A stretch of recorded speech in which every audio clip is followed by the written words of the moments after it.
we have 1 million more customers every 17 days, which is insane. I would stop everything. I shut down onboarding.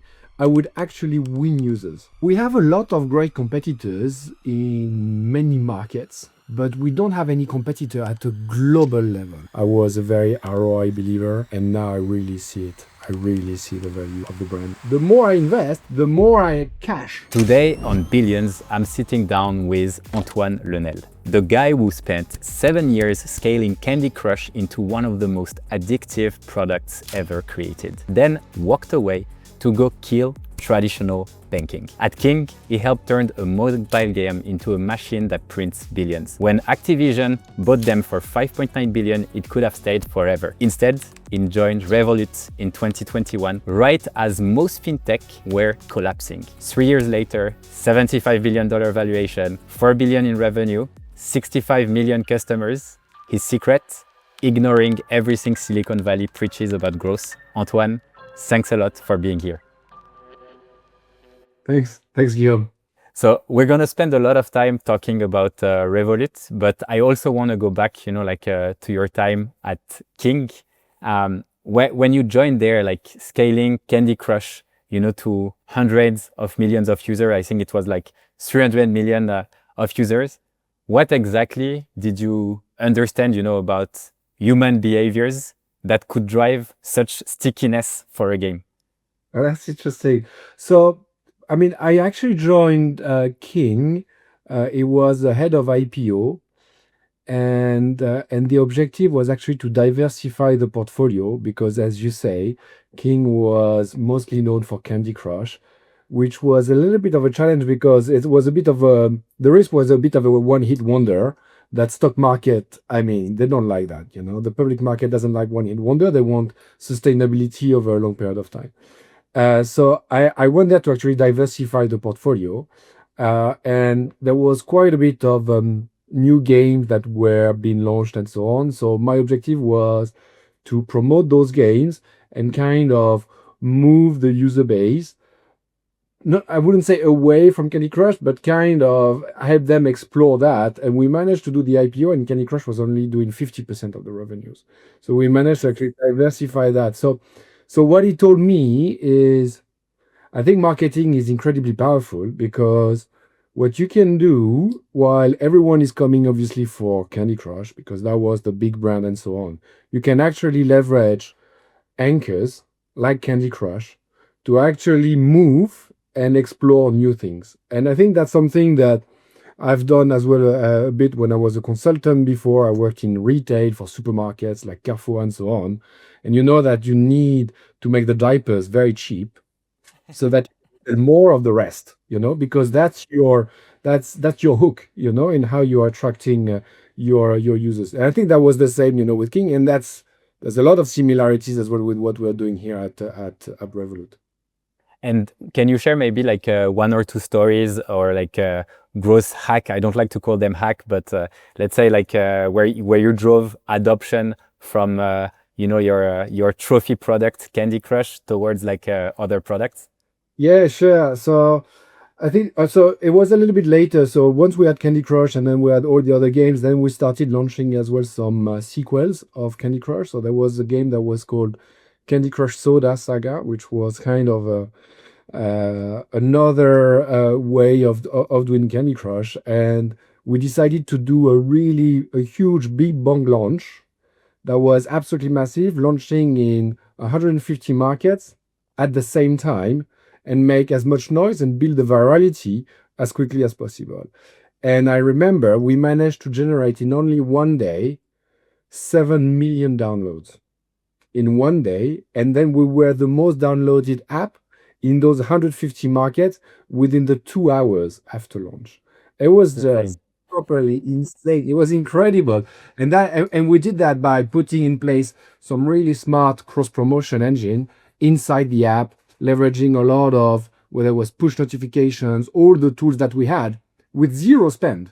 There was zero marketing. You didn't spend anything on ads. Okay. Any money, on that, which I think worked really well. That was the first hack. The second hack, which I think was probably the best one. I don't know if you remember back in the days with Candy Crush, when you could send lives to your friends. And actually, there was a tool in Facebook where you could send lives to your whole Facebook friends, and using basically the graph of Facebook, and that was a huge hack that we used.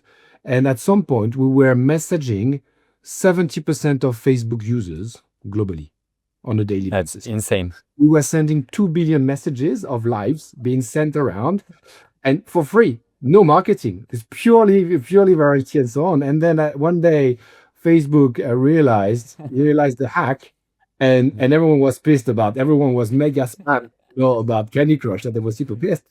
Yeah. But then the brilliant thing is that then what did Meta, or back in the days Facebook, they do? They closed the channel. They said this is over. But then this was great because Candy Crush was already big back then. So that meant that competition could not use the food that actually Candy Crush used to go. So then basically, in French you say politique de la terre brûlée. So you come, and then you just take it all, you burn the channel, and then Facebook decides to close it, which is perfect because then you create an entry barrier for all your competition, keeping Candy Crush as the most legendary game in the last decade or so. That's insane, super smart. And you mentioned, like the valuation basically of the company when you joined. It was like obviously like a pre-IPO, and the main challenge was to move, from Candy Crush being like the trophy game and the money maker to potentially having like a more diverse source of revenue. What was the split when you joined? And you said you moved it towards like 50% coming from Audi. Yeah, well, it was basically 90% or so, at that moment. Insane. I think, Okay. but in the end, if you look a bit at the IPO of King, the IPO of King was very difficult because back then it was the first IPO of a mobile game, and the multiples were really low. So the PE ratio was below 10, and we never managed to go above 10, and that was really the big problem. And that's still, in a way, for gaming, it's still a constant problem. And the hack that then Activision did, because what Activision did, which was really brilliant in terms of financial engineering, is that they purchased then. So we did the IPO, and then we got acquired by Activision Blizzard. But Activision Blizzard was listed at between 20 and 30 PE ratio. So basically, what they've done is that they've taken the business, the King business, and they added that to their bottom line. But that did not dilute their PE ratio. So the value creation for them was absolutely insane, which was, great for them, at the and when you joined, you had like stocks, I guess. So how exactly did that converted into liquidity? Maybe for people, who join companies pre-IPO, which I hope will happen to Revolut in the coming years. Like, what's kind of the process for an employee? Like, do you get liquidity like straight away? Like, do you have to wait for many months? Like, how exactly does that work? No, no, you don't get liquidity. So there's no liquidity before IPO. In the case of King, there was zero liquidity, and as well, the challenge is that it was options that were not that had a strike price, which means that if you trigger them without a liquidity event, that would generate a lot of cost for the people that have the stock. So you could not trigger your stock options. So that meant basically just hoping that was the only, because as well, and that's different, and we can talk about Revolut. The difference with today is that you get a lot more secondary share sales that are happening now, which were not popular in 2014, 2015. I'm talking about like 11, 12 years ago, and that was not so popular back then. So the only way for us was that. Now, the difference was that King was generating a lot of cash, which meant that they could compensate with some cash bonus. Which a lot of startups that are not necessarily EBITDA positive and so on, that are not kind of protecting their bottom line, they can't really do that. So I think we were in a situation where, yes, we were not liquid, but we were generating a lot of cash. So then they could redistribute some of that cash through cash bonuses. Okay, so stock option were essentially transformed into like cash bonuses for the employees. So it was this how they found balance. And transitioning maybe like to Revolut, because I think like this is where you are now, and I mean the story is also quite insane. You joined in 2021. At that time, I remember like like a lot of fintech were actually like collapsing. What did you see in Revolut that no one else did at the time? Yeah, so I mean, so after 7 years at King, I mean, I think it was, I mean, especially after I've done the IPO, I've done the acquisition, and so on. So I think it was a good time for me to explore new things. I didn't want to stay in gaming because once you've done Candy Crush, What can you do? exactly, you've done it all. So I think for me, I mean, I'm not necessarily a finance guy and so on. I mean, I've never studied finance. I've never worked in a bank. I know nothing about finance. The truth is, but I think I was more looking at um, I I loved being the benchmark, and therefore I was looking at what would be the other company that has the strong potential of defining the new benchmark in an industry, you know. And when I looked around and so on, I mean, Revolut was quite the obvious choice. Was probably the company that, even though it was a long time ago, had the product to potentially become the new benchmark for banking. And that was super exciting because that's what I did in a way in gaming. And then I said, hey, how about we try somewhere else and see if that works, and that's how I got there. That's how I got there. Yeah, it's insane. I was actually like reading a post of yours recently. I think you were saying that Revolut is adding closely to or a bit more than 1 million user every single month.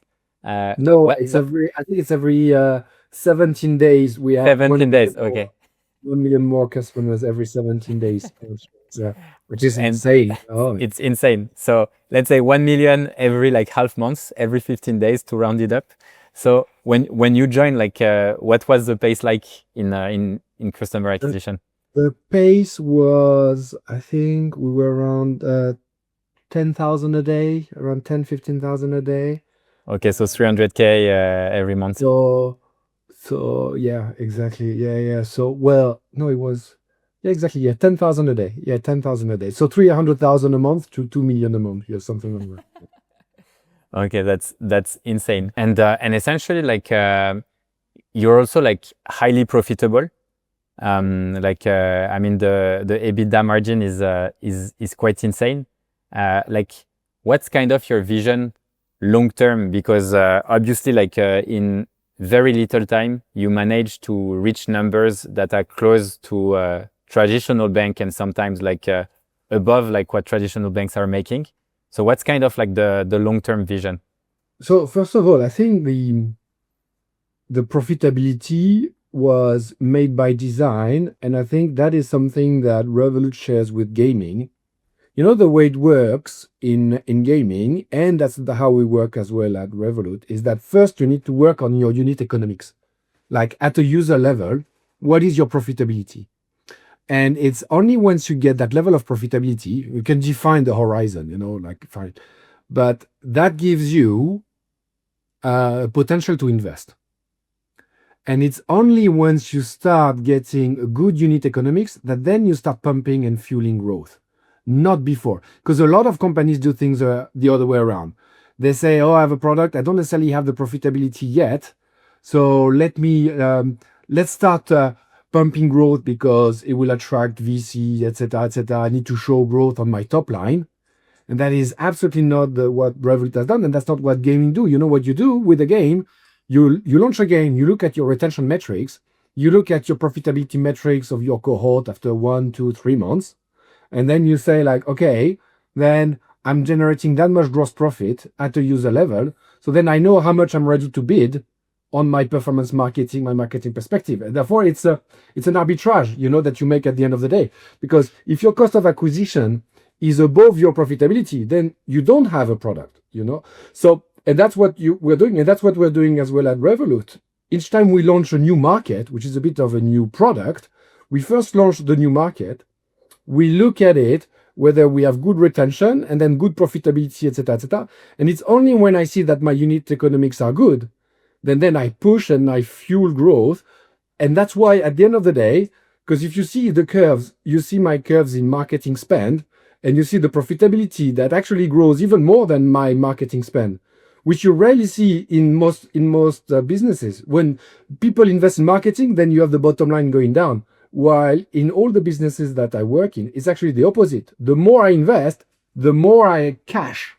And I think that's what has worked with Revolut. Now my marketing budget is huge, but my bottom line is huge. We made more than 1 billion last in 2024 in net profit. So that's really hard money bottom line, and that came because my unit economics at a user level is always positive, and then we are very strict on that profitability. Yeah, that's insane. Something I would say that might differ for gaming, but correct me if I'm wrong. But I think it's maybe like similar to what I've talked to in the past with some other people I know working in that industry.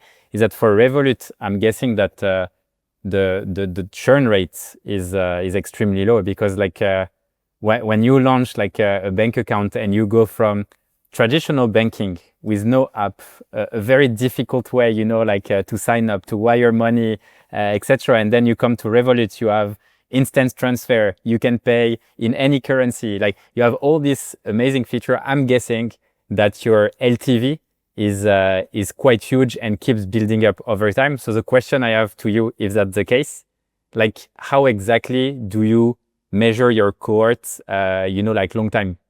But that's so. I mean, this is a great. You're spot on here. So that was shocked me most, and it's still shocking me most. So an LTV curve. Everyone knows LTV curves being logarithmic curves. They hit a plateau and so on, because you have the churn at some point that picks up, and therefore you lose customers. So when you look at a cohort level, your LTV. I mean, in gaming, it's classic. It goes after 3%. After X months, you've done 80% of what you would do for a lifetime. So then you think, fine, so then I take my payback period at that time, because that's when I make most of my money. At Revolut, the LTV curve is exponential. And that is bonkers. It's bonkers. And it's even, for two reasons. Reason number one is the product adoption. So people come, a bit what I was telling earlier, so people come because they want FX, because they are going on holiday in Morocco, in Thailand, whatever. So they need a card to reduce their FX. Fine. So they come home.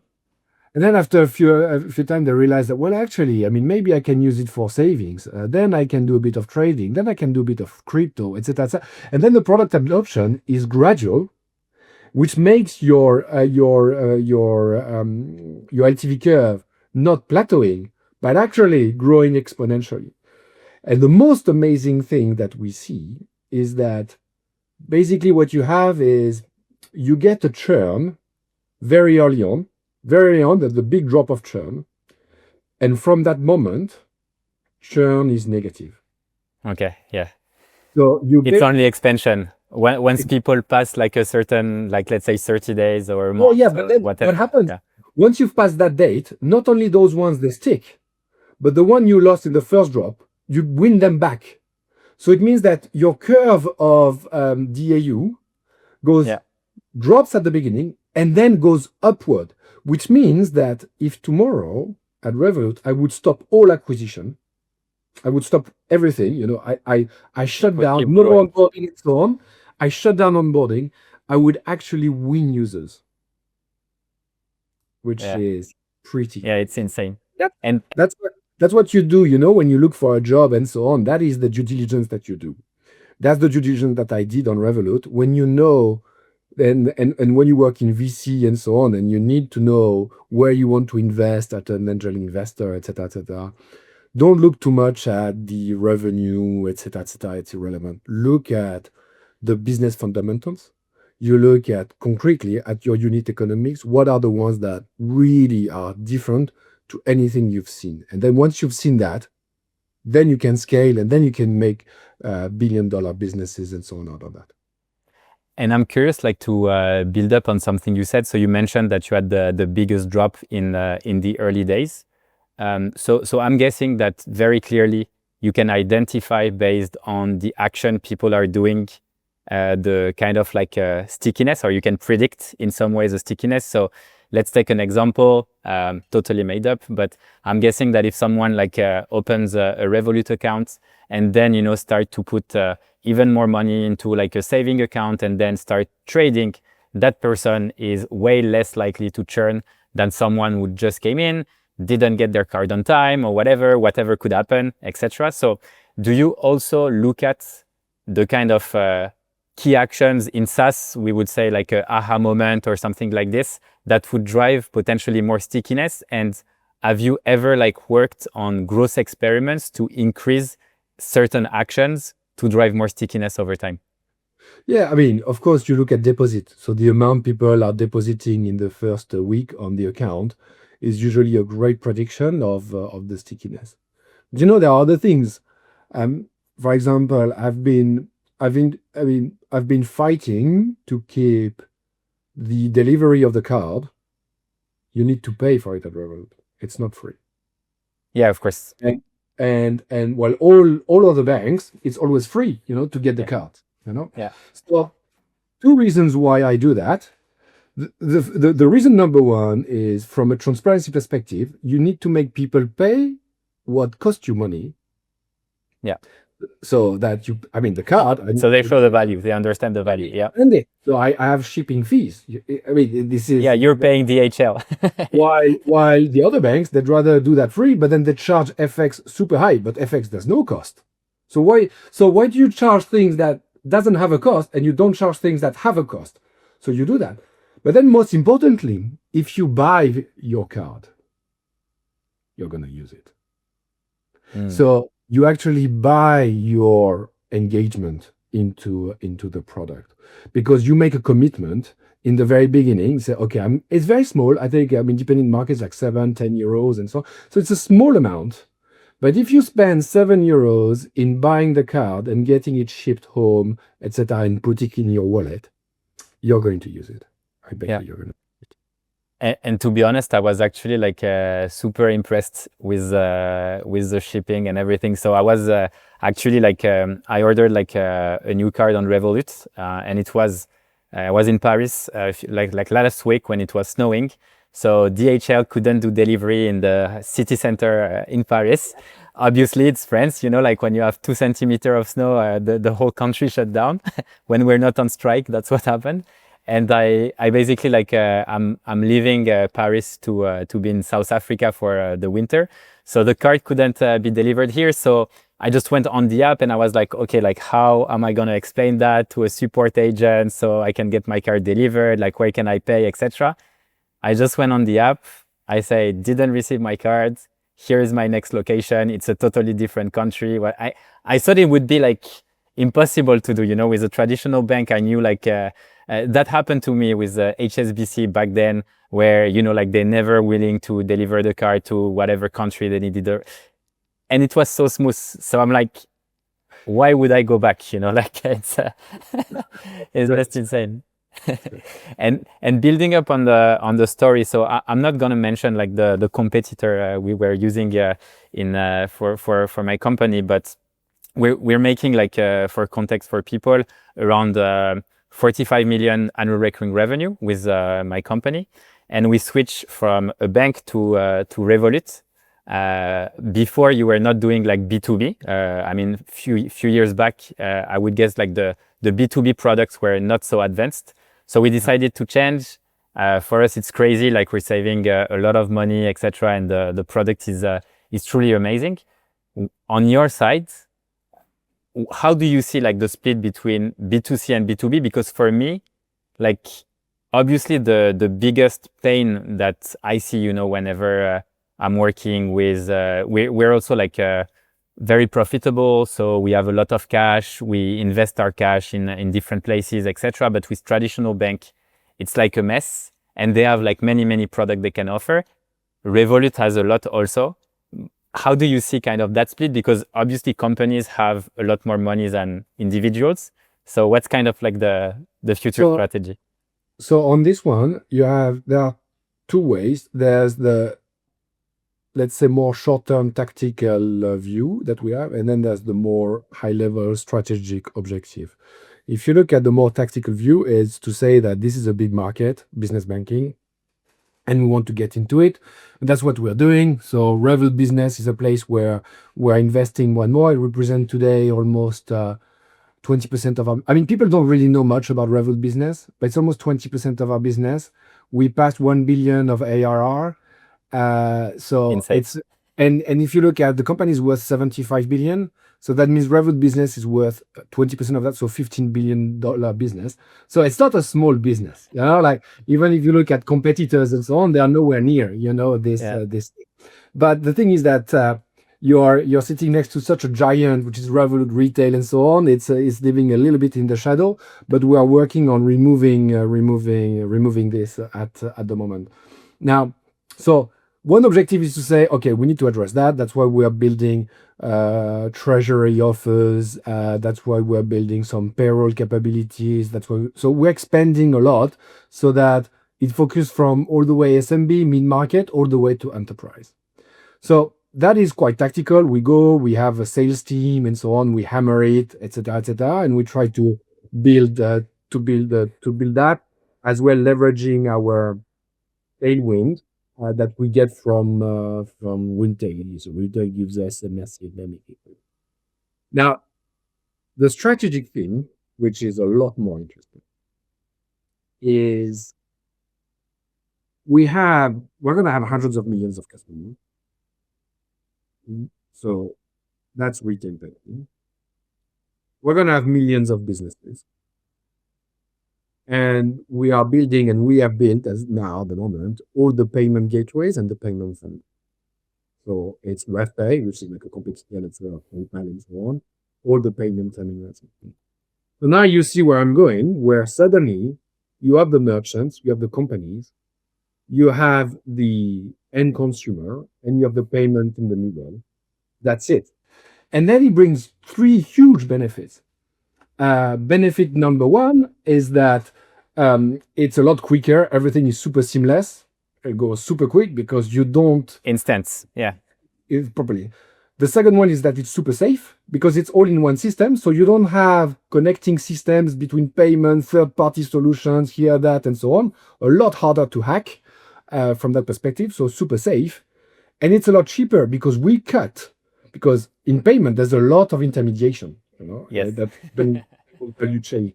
So you remove the value chain, and therefore for the merchant much cheaper, and then a lot more benefit for the users. And that's how we launched, for example, RevPoints. RevPoints is now a huge loyalty thing that makes and now, for example, Booking, now you can buy in Booking with RevPoints, so you can use your points to pay your own Booking, etc. And then Booking is saving a lot because if you pay with your points, etc. So the idea here is to really create this ecosystem that's going to change everything. That's insane. And RevPoint, I think it's only for B2C, no? Is it something for the moment, but we are a new card that is called Titan.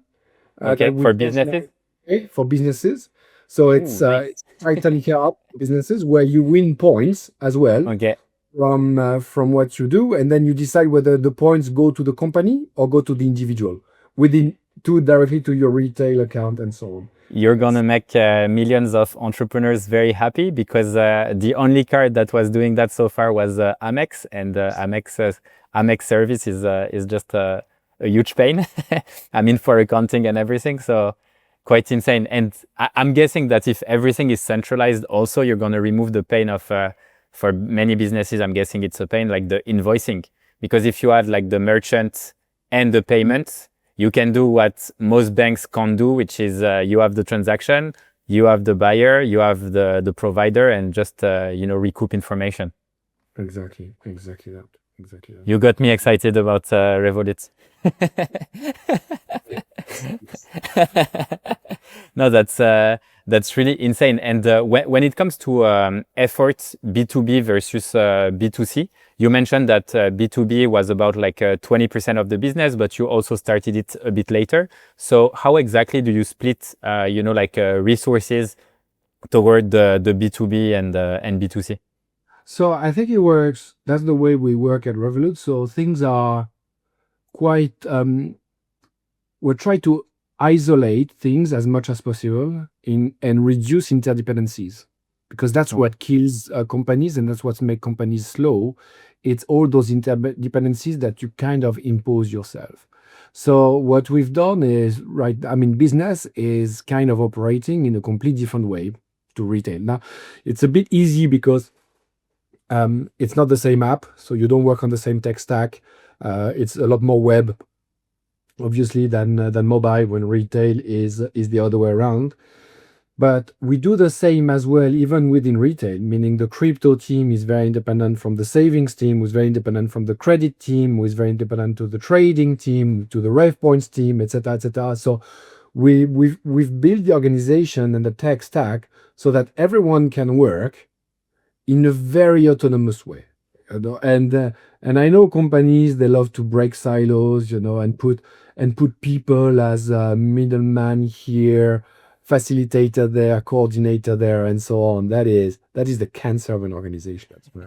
That is the worst. The moment you start, No middleman. oh my God, it's the end of it. It's the absolute end of it. And I think that's one of our secret, is creating that level of autonomy and accountability. Because then at the end of the day, you build a huge amount of accountability for each of the product. And that's the case for business, which is a very independent business unit, building their product, building their business, responsible of their KPIs, etc., which I think is a key reason of the success. Can you share maybe maybe one I would say like small team that worked on a dedicated project, like how the team is structured, how much resource do they have like financially, and what are the expectation to know whether or not a project is kept or killed? So one team, the telco team is a great example. I don't know if you heard, but we've launched mobile eSIM. phone. Yeah. And it's super interesting. So we started this couple of years ago. There was some people that say, hey, we're great in travel. How about we offer travel eSIM and see whether we could sell just data plans. You travel to Japan, which is super expensive if you do roaming there and so on. So let's see if we can do some data roaming. So a small team was put in place. They got their resources and they got time to prove themselves and see whether that works and so on. So they developed their product, they integrated the product inside the app, and then it worked super well. It worked so well that then the team said, well, let's go to phase 2. Let's not just sell travel SIM card. Let's just sell mobile phone. Let's just sell the whole thing. And that's what we just launched a few weeks ago. Now in Poland and in the UK, you have Revolut Telecom, So basically you get your phone number and everything now with Revolut. And that's Nice. it. Now, Are you going to roll this out towards all the countries or? Yeah. I mean, we're working on the rollout, global rollout, but ultimately Revolut is not your bank anymore. It's your mobile operator at the same time. I mean, the tech is easy, it's just eSIM cards and so on. And you can just scale suddenly a lot more than just banking. And now we're becoming a mobile operator, and we're going to grow in this, because at the end of the day, the onboarding is that simple, because I already have all the data that I need from you. I know your payment solution, because of course you're going to pay with Revolut. So you just need to click, and that's it. You get your own thing. I can transfer your phone number, and it's all done in a very Revolut way, where the user experience is super slick, super simple, super easy, and everything is like fully integrated, and it's that easy, and best experience you can have. Super nice. And is there? That's an example of a team that really started alone with an idea, and they grew. They made a first proof of concept, worked on the travel eSIM, and then they moved to the second layer, which then became a much bigger thing. How big was the team originally, would you say? Oh, I don't know. It was probably 10, 20 people. Okay. So very like lean and small team. Really. Okay. And now, yeah, there's the whole telco department at Revolut. It's probably 20, 30 people. I mean, it's all the teams are all very small. There's no team more than 100 people. I mean, everything is super small, super lean, super fast. And what happened? Like, do you have an example of a project that didn't work, maybe? Like where you had like this same like small team of 10 people, started phase one was not conclusive, so they decided to roll back. Yeah, I mean, I think we've had a few things that, like for example, the buy now pay later. I Yeah. think we've launched that. It's live in Ireland. The truth is, we launched it as well when the interest rates were going up, so it was not necessarily the right moment and so on. So we kind of pulled back a little bit on it. We launched, I remember, some pet insurance. Okay. We thought that because again it could just be an acquisition tool, people don't necessarily have access to that, so you sell the pet insurance, but then at the end of the day you just come through that and then you explore other things and so on. Yeah, that did not pick up at all. Well, but it's fine, it's fine. You just keep on moving and you keep on exploring, so some things work, some things don't, but you move on. Because I'm guessing also like I mean I'm not sure if that's the case, or I mean if you can do it or not, but you obviously have like all the data of what people are buying, and the more Revolut is robust, the more people are gonna use it, so the more data you're gonna get. And Yeah. have you ever like leveraged the data of like what kind of payment people are making to offer like certain services?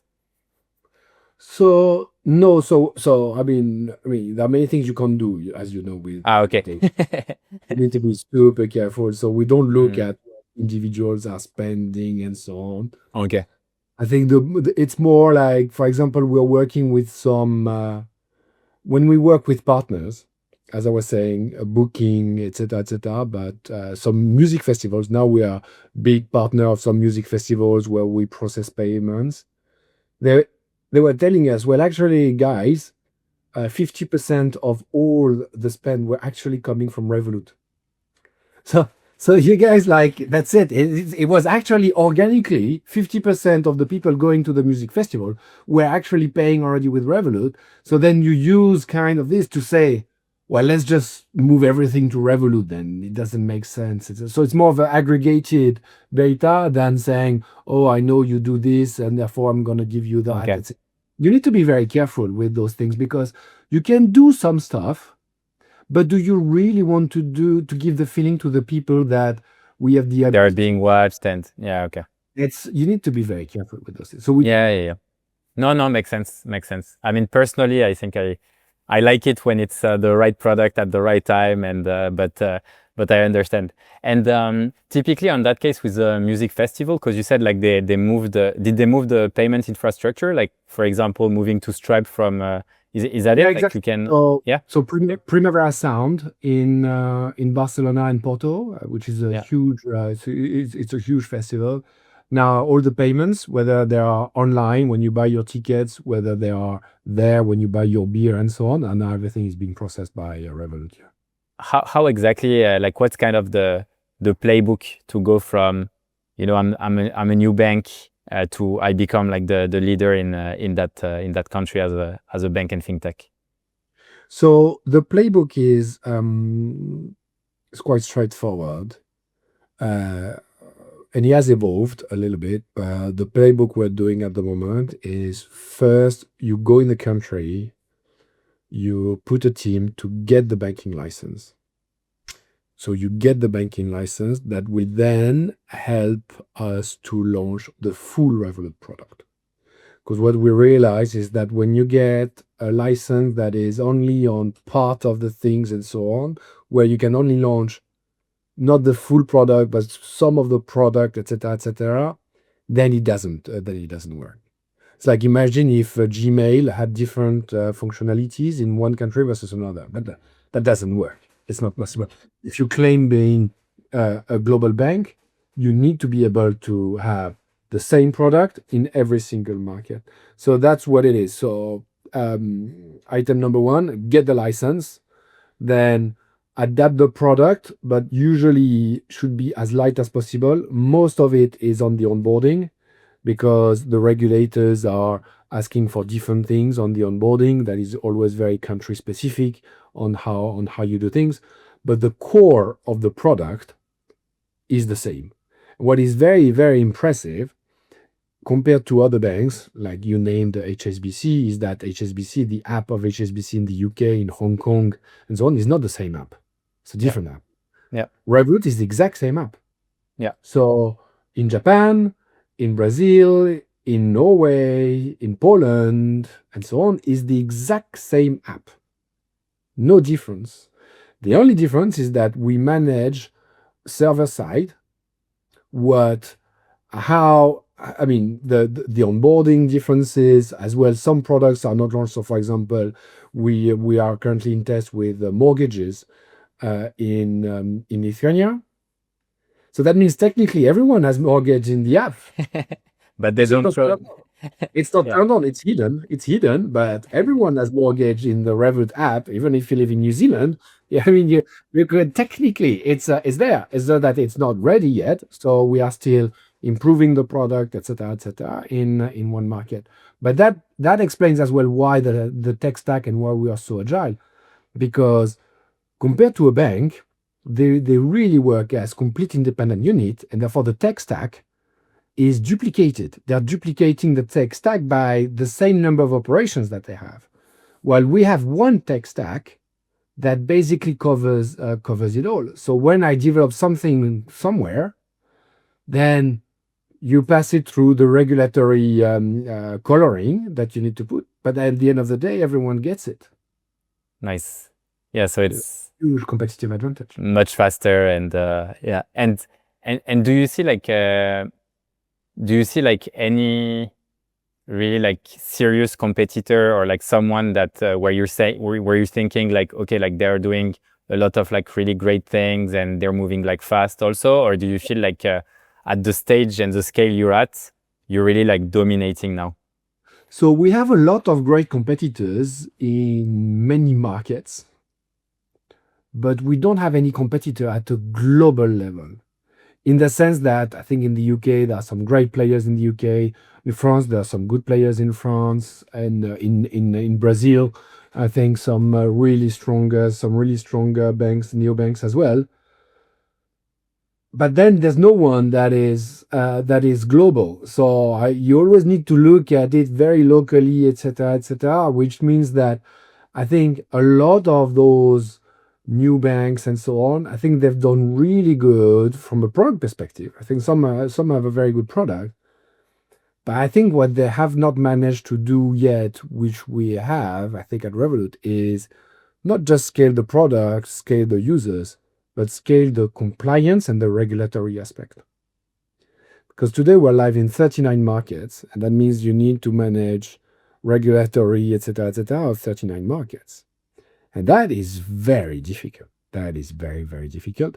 And I think that's something that we've done pretty well now. Yeah. Kudos to the compliance team. I'm thinking they must put a lot of work and effort. They are. I was talking with yeah. It's like in a lot of companies, you have probably even more in a bank, there is so much work happening in the background. So of course it's easy to see the Formula One thing, the music festival here, etc. That's the shiny part of it. But the amount of work that you have in the background is crazy. It's crazy. Yeah.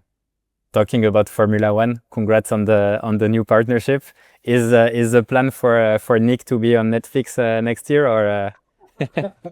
Well, I wish, but unfortunately, Netflix doesn't talk to brands. They only talk to team principals and their drivers and stuff like that. So no, sometimes we see sponsors. I don't know if you remember that scene in one of the season where one guy is basically like talking to one of the yeah, great, I don't know, like sponsors or whatever. And it's quite funny because he doesn't know who she is, and she's like the CEO of that Yeah. massive, I've seen yeah. that. Yeah, I've seen that. But I'm not sure it's It Netflix.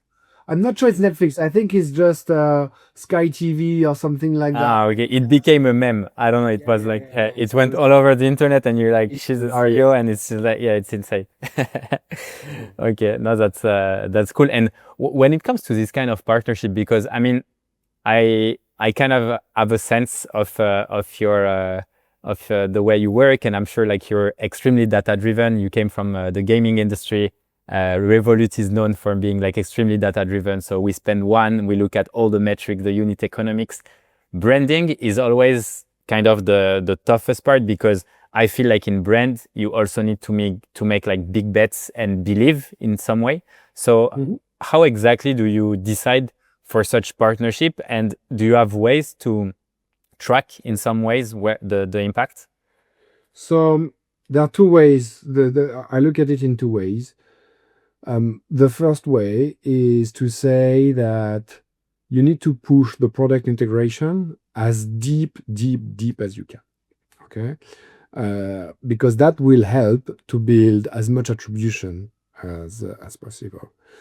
So whether it's on the ticketing, whether it's on the merch, whether it's on the business banking, because now, for example, the team is going to run on Revolut Business, and we do the same, for example, with football teams. So Como, for example, Como is part of Revolut Business, so it means that all the football transfers are done through Revolut. So you get the commission on the players' transfers. So when you really start to really implement as much integration of the product as well the payment solution. So for example, you'll be able to buy the Adidas jersey, etc. in the shop. Well, guess what the payment gateway will be? Well, it will obviously be Revolut. So you try to really integrate, because not only you get the ROI from it, but people see firsthand what the product is. They experience the brand, they experience the product firsthand. You'll get some shiny co-branded cards that people will buy. If you want a super nice Revolut Audi F1 card and so on, you can buy it. So you get the ROI Nice. from it. So that's the first element. The first element is to say that you need to integrate to really dig as much as you can into Brand your. partnership, or yeah. And then the second aspect, as you say, at some point there is some belief. Now it's about what percentage of your budget do you put into belief. And the way I look at my marketing budget and on my funnel is that I have a high percentage of my marketing budget where I have a full attribution. So last click, etc. So I can really understand exactly how much the money out and the money in.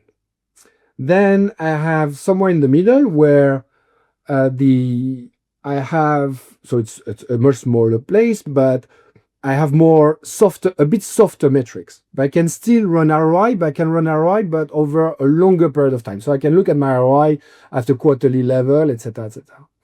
And then it leaves me at the end maybe a 5-10% where you can do like the wow stuff, like really like the stuff that is fucking amazing. And that is why we're doing F1 in 2026 and not in 2023. Yeah.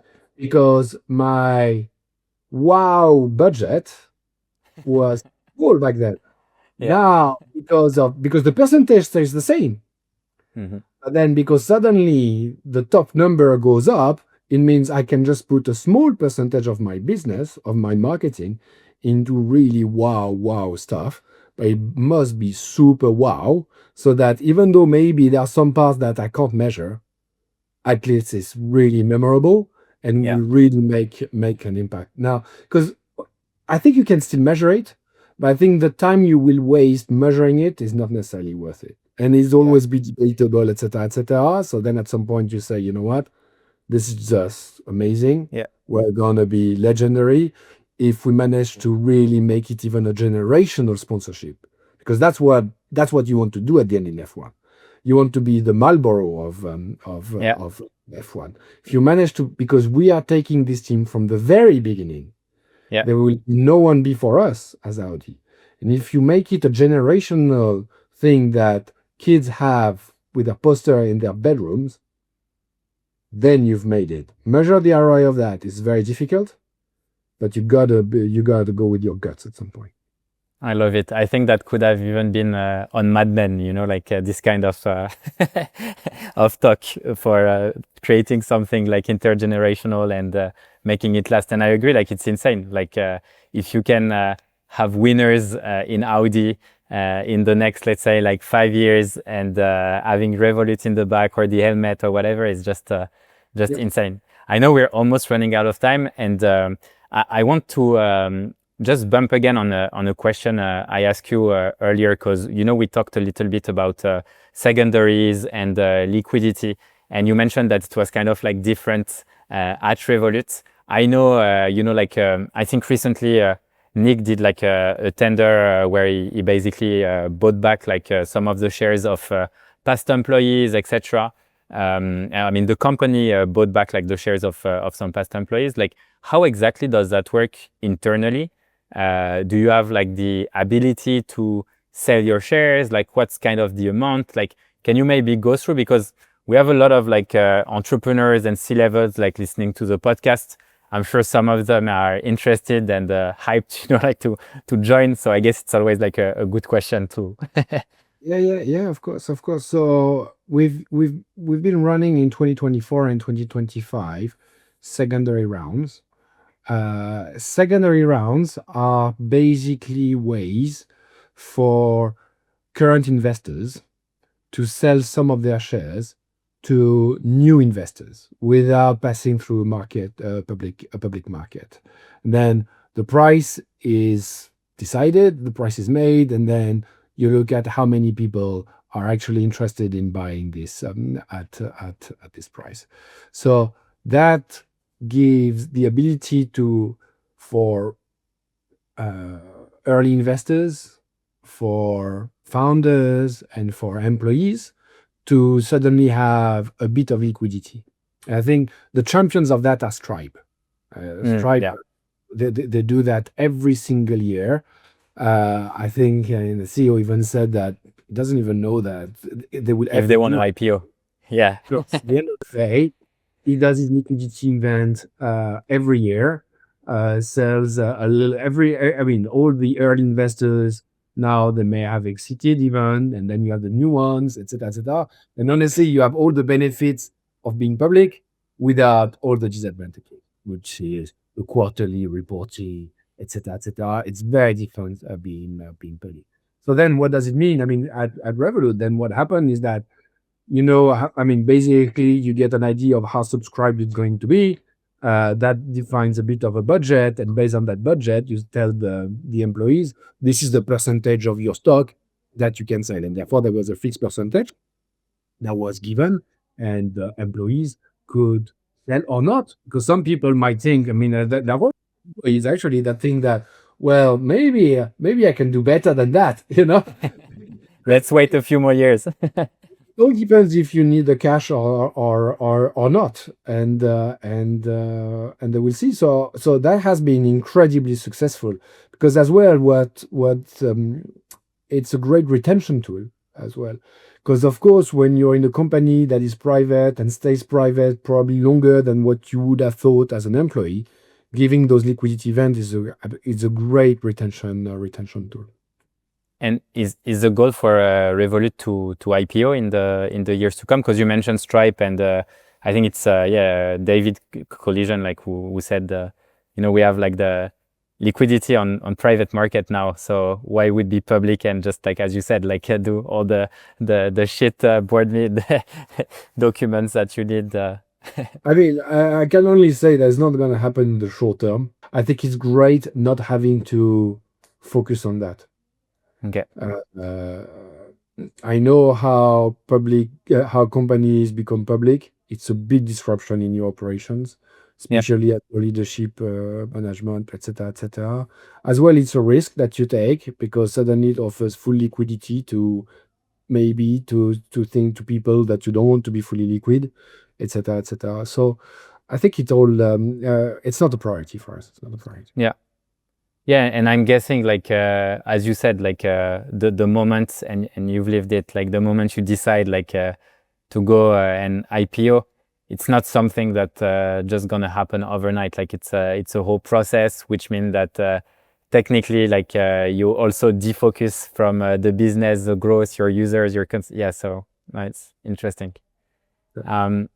I know we're almost out of time, so I'm gonna ask like the last question. I mean, time flies. So first of all, like thanks a lot because you've shared so much value. It's quite insane. Maybe like one question. So if you could go back and tell yourself one uncomfortable truth when you started, what would that be? Like a lesson from your 15 years at hyperscale companies. What would I tell myself? I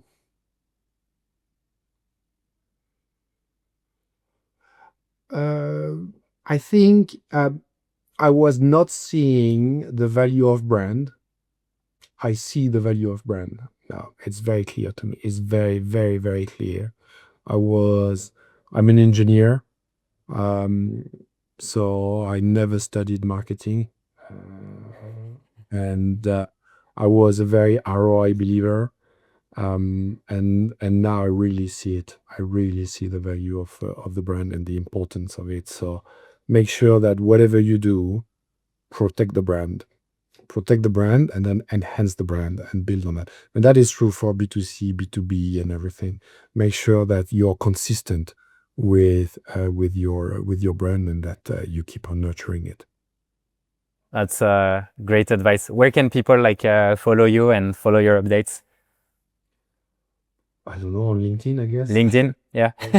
All right, we'll put your LinkedIn profile there. Antoine, thanks a lot and have an amazing day. Thanks a lot. Thanks, Guillaume.